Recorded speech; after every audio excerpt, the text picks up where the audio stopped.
Vice President, Minister, on the contrary, I was an enthusiast.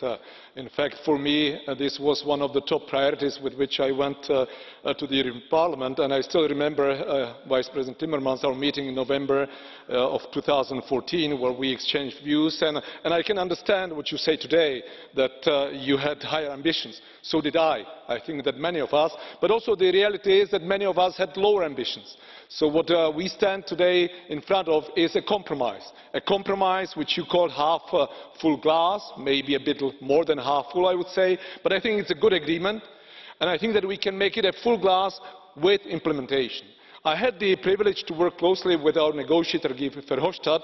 I wouldn't say that what I'm going to say now if he were president, but I think that likewise his colleagues, partners, he did a very good job.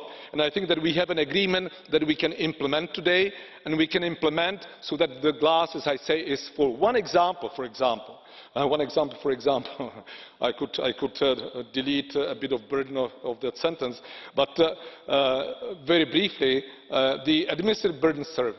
I mean, this is exactly what is a chance for us. If the Commissioner will have the ability and the courage to show who proposes what happened in each sector and how Member States behave, well, what is the difference between the proposal that has been submitted and the legislation enacted, and what is, in fact, the act that was passed through the Parliament, the gold plating? I think that for me this is a satisfaction in comparison to what I was seeking for, and that was one in, one out. I think that that is the tool with which we can deliver. Thank you, and it is up to us how we are going to implement this agreement.